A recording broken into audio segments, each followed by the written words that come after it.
Bonjour à tous et bienvenue sur la chaîne New Trading pour ce nouveau point hebdomadaire de marché avec un programme très chargé cette semaine puisque nous aurons des chiffres du PIB, une intervention de la Fed, de la BCE, énormément de chiffres majeurs donc pour cette semaine sous haute tension. C'est tout de suite après ça.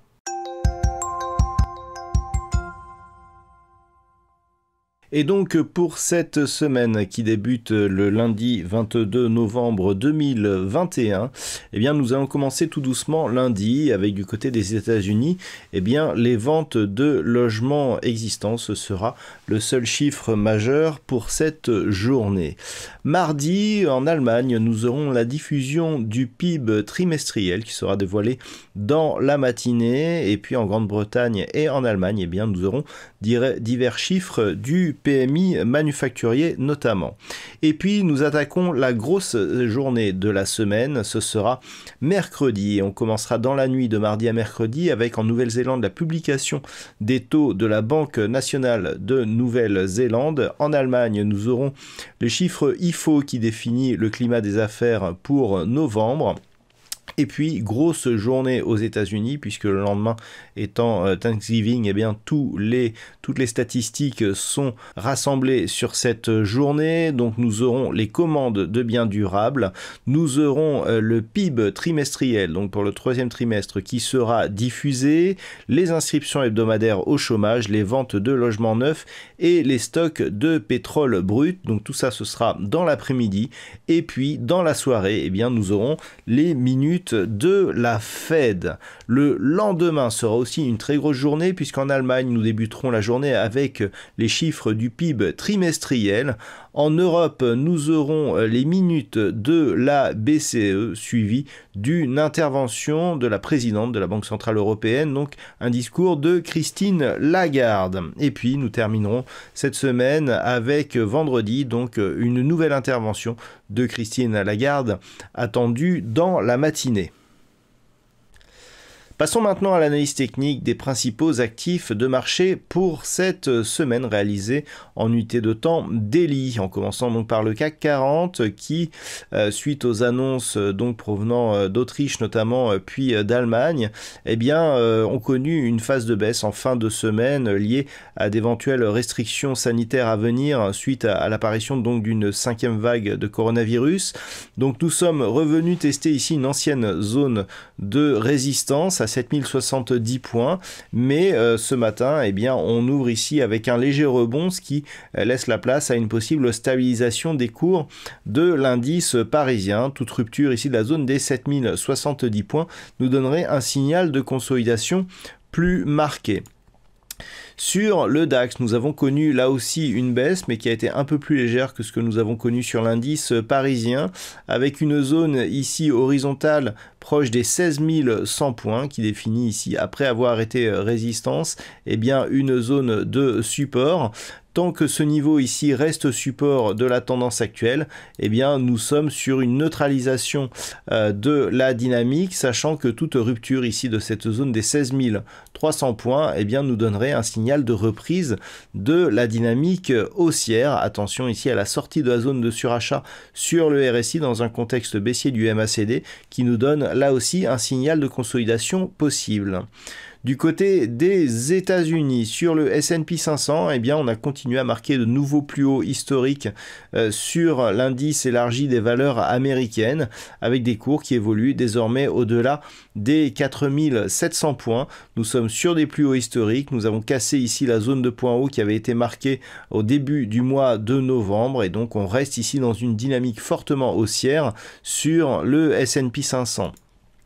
Idem sur le Nasdaq qui connaît une recrudescence de dynamique ici avec notamment des rumeurs d'une possible cinquième vague de coronavirus aussi du côté des États-Unis, ce qui pourrait profiter aux valeurs tech du secteur américain. Donc nous avons eu de nouveaux plus hauts significatifs sur le Nasdaq qui évolue désormais au-delà des 16 500 points. La dynamique reste forte, on reste en surachat ici au niveau du RSI alors que le MACD évolue d'une manière positive. Donc donc on peut encore largement évoluer en direction des 17 000 points. Passons maintenant aux matières premières avec le WTI qui a pâti un petit peu justement de l'annonce faite en Europe de possibles reconfinements, ce qui pourrait faire baisser la demande de WTI. On s'attaque désormais à la zone de support des 75 $ le baril. Une cassure de cette zone de support pourrait nous ramener dans une zone d'évolution antérieure qui se faisait entre 66,50 et 75 $ le baril, alors que si on venait à confirmer cette zone, ancienne zone de résistance comme nouvelle zone de support, cela aurait pour effet de confirmer la dynamique actuelle, la dynamique moyen terme qui reste orientée à la hausse. Sur l'or, nous sommes toujours ici dans une phase de stabilisation. On a eu une poussée ici au-delà de cette zone des 1830 $ l'once, sans parvenir à rejoindre ici cette zone de résistance proche des 1910 $ l'once. Alors, on a ici un mouvement de reflux. Tant que cette zone ici ne vient pas casser cette ancienne zone de résistance à 1830 points, on peut parier ici à une phase ici d'impulsion haussière, retour sur l'ancienne résistance qui pourrait être confirmée comme support, d'autant plus que la moyenne mobile 20 exponentielle évolue en direction de ce niveau actuellement. Si on reste ici au-dessus de cette zone, on peut avoir ici un tremplin qui pourrait nous repropulser ici au-delà des 1870 pour atteindre ici la zone des 1910 $ l'once.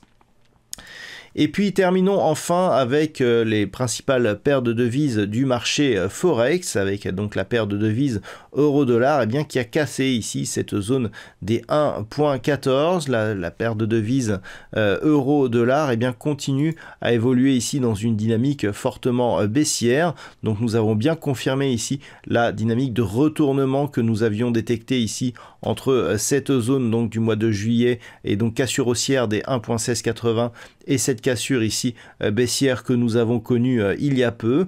Donc la paire de devises euro-dollar évolue désormais vers cette zone majeure des 1,1180.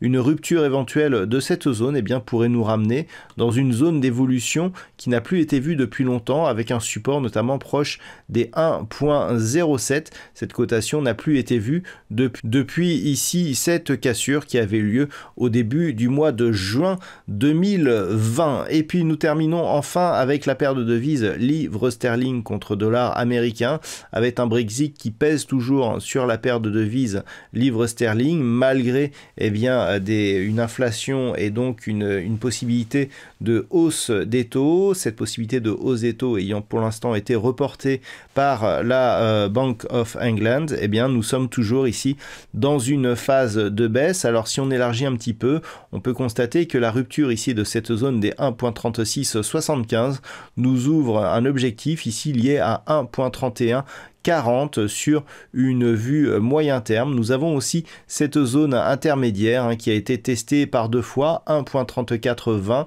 On est actuellement sur ce niveau une rupture de cette zone donc confirmerait l'objectif des 1,3140. Voilà donc ce que l'on peut dire sur l'analyse technique de ces principaux actifs. Je vous souhaite une bonne semaine, soyez prudents sur les marchés. On se retrouve dès la semaine prochaine pour un nouveau point hebdomadaire, toujours sur la chaîne youtrading.fr.